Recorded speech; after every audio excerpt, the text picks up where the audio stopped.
Okay, back into section 3.2. At this point, I'm at Theorem 3.21 and just continuing through these theorems, lemmas, theorems, corollaries as they have them, to try to show that we can represent subspaces differently, but even though they might be represented differently, they might still be equal. So we want to look at what makes them equal. And we'll see if I can get any farther than just Theorem 3.21 on this video, but we'll go from there. So here in this theorem, it says subspaces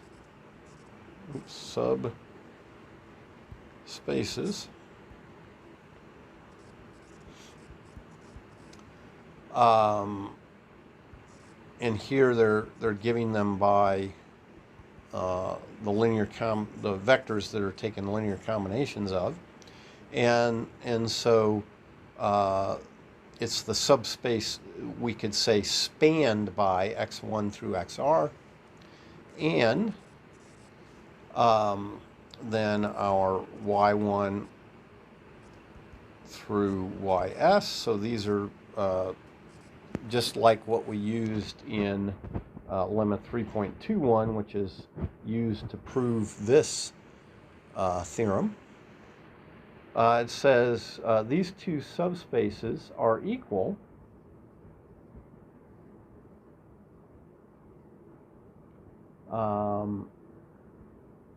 if each of x1 to xr is a linear combination. Okay, so a linear combination of y1 to ys,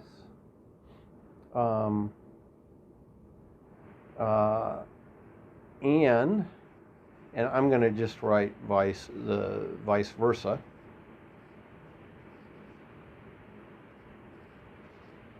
Okay, so it has to go, they say both ways. If the x's are a linear combination of the y's and the y's are a linear combination of the x's, then the two subspaces are equal. Now, let's think about, to show the two subspaces are equal, what I need to do is actually show that if,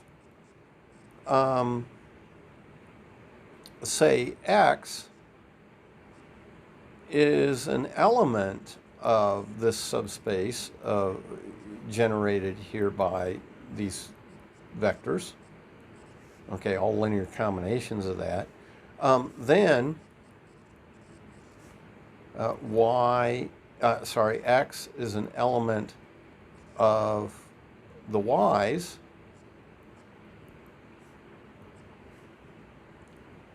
okay, ys here, okay, I need to show that that's true, and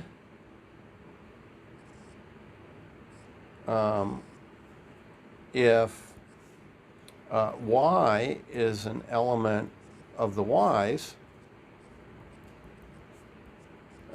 then y is also an element of the x's. Now they don't point that out. They just kind of do that, mention the theorem, and they don't give the proof. Here's xr. And so, for our proof, what we need to do is try to establish each of these two pieces up here. So I need to take an arbitrary element x and then show it's in y. Okay? But this is where lemma 3.21 comes in. So the proof is, you'd say let x be an element of this space spanned by these vectors, x1 through xr. And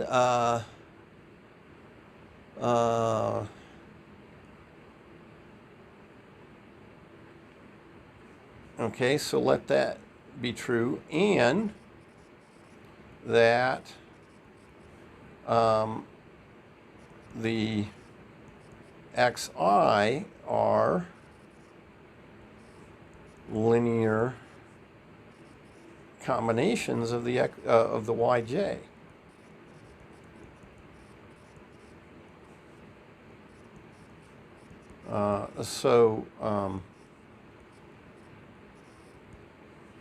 Okay, and we can say that because that's what this proof says, right? It says if, oops, like here, so we have these two subspaces, and they are equal if each of the x is a linear combination of the y. So I'll start there. Okay, so we let x be in this subspace here, and we know the xi are linear combinations of yj. Okay, so by lemma 3.2.1, and that was that first lemma that said if x's are a linear combination of the y's, then any linear combination of the x's is a linear combination of the y. So by lemma 3.21, x is an element of y1, y2, up to y sub s. Okay, because by lemma 3.21, it's a linear combination of those yj's, and, well, that's just the definition of being in the subspace. So, okay, so we got it going the one way. So what that says is, in terms of sets and subsets and subspaces and so forth, that this implies that the x's, that subspace, xr, is a subset, or actually a subspace, because it's a space, a vector space. So ys here. Okay, so we got the first part. We showed that every element in the x's, that subspace, is an element in the y's. Okay, and then probably with a proof like this, then, similarly, I would just say similarly, the y1 up to ys is a subspace of x1 to xr. Okay, because we do the same thing. We would just, come back here and make that a y, make those the y's. Here, say the x sub i's, and then again, this would be a y there, and these would be changed to x's, and then we would get our final step here that I have there. So we have them as containing each other, and so the spaces are equal. Okay, so we've got theorem 3.21.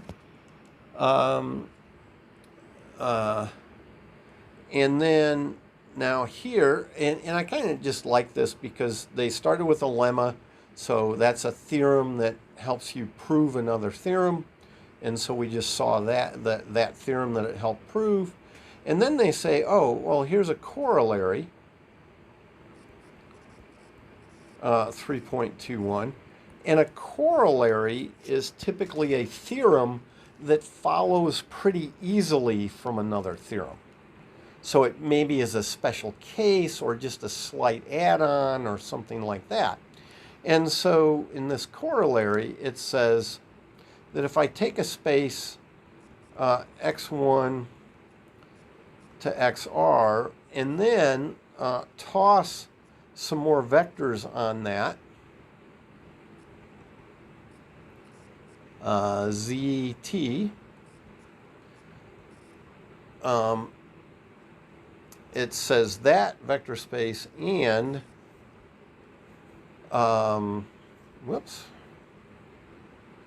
and the vector space of x's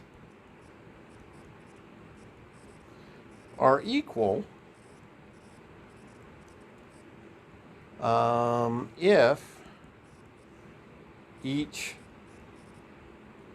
of the zi's, so z1 up to zt, is a linear combination of the x's. So really, another way to say this is that all those z's are in the subspace x. So is a linear combination of x1 up to xr. Okay, now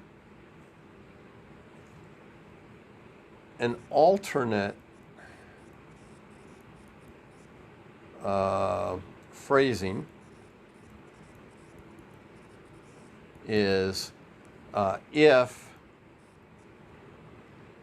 each, and I'm going to just go zk here, if each zk is an element of x1 to xr.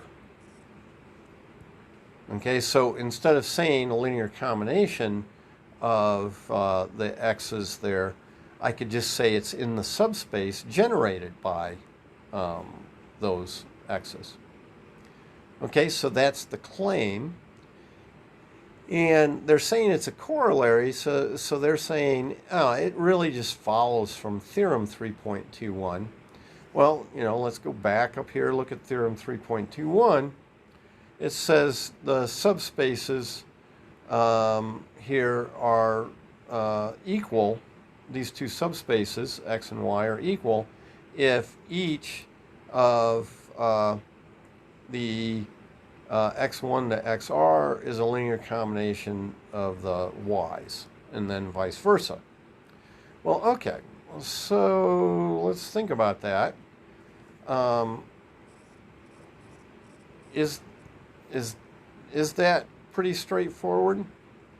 Well, I would say it's pretty obvious that the bigger one, okay, so the proof is that the bigger one, xr, whoops, I don't want to use the subspace stuff here. Okay, each I'm not so good with this. Okay. Each of x1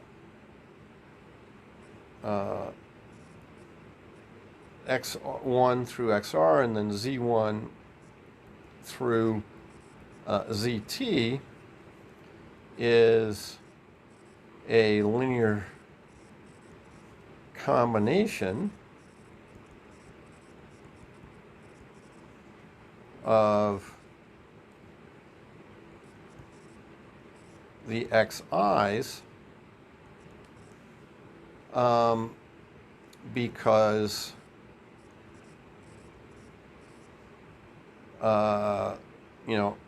x sub I is just equal to 0 times x1 plus 0 times x2 plus dot dot dot plus 1 times xi plus dot dot dot 0 times xr.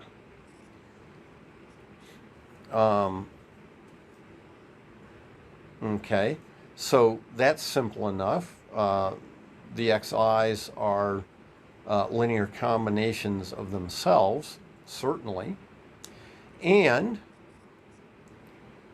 each zi is a linear combination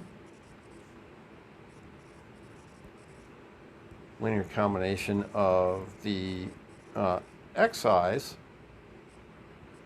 by hypothesis.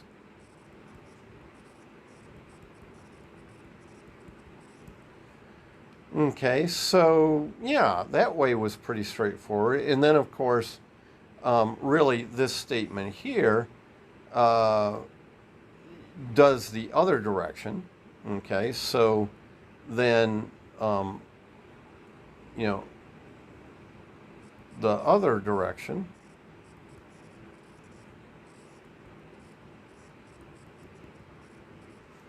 I need to show that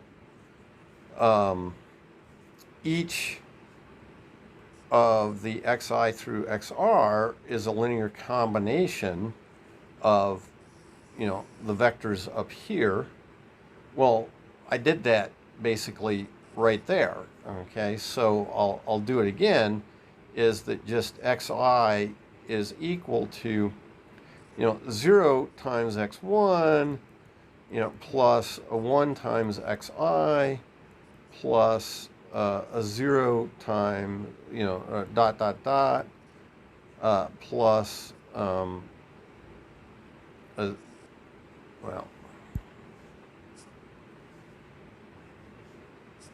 okay, let me try that. Then dot dot dot plus a 0 times our xr, but then plus 0 times z1 plus all the way up to 0 times zt. Okay, so there I've shown that each xi is a linear combination of the bigger set there, and so by theorem 3.21 we have our proof.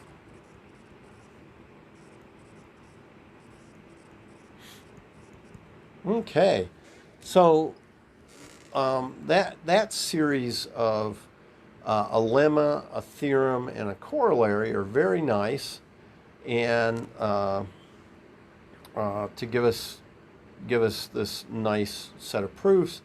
And if it says here, let's look at their example that they're doing right after this corollary. So their example 3.2.5, they say they actually say if, but let x and y be in Rn, so they're n vectors, then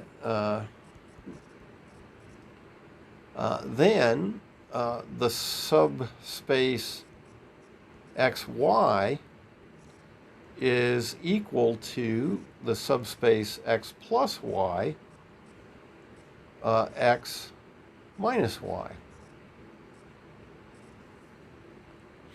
Okay, and now again, these are just we're just working with two vectors. Then we can see that this is the case by applying the theorem. All we have to do is show our linear combinations, and so it's pretty obvious, I hope, that x plus y and x minus y are linear combinations of x and y. Okay? That, hopefully, right, because that's what I'm doing. I'm taking 1x plus 1y and then 1x plus negative 1y. So those are linear combinations. Now, though, we have to show the other direction. And, okay, and then also, well, if I write x as 1/2 x plus y plus 1/2 x minus y, there, I have my linear combination of the two vectors to make x. And then similarly, if I take 1/2 x plus y plus a negative 1/2 x minus y, I get my y vector. And so I have that, x and y are linear combinations of x plus y and x minus y. So those are indeed the same subspace, and and so now I apply theorem 3.2.1, and there we have it. All right, so call that one done.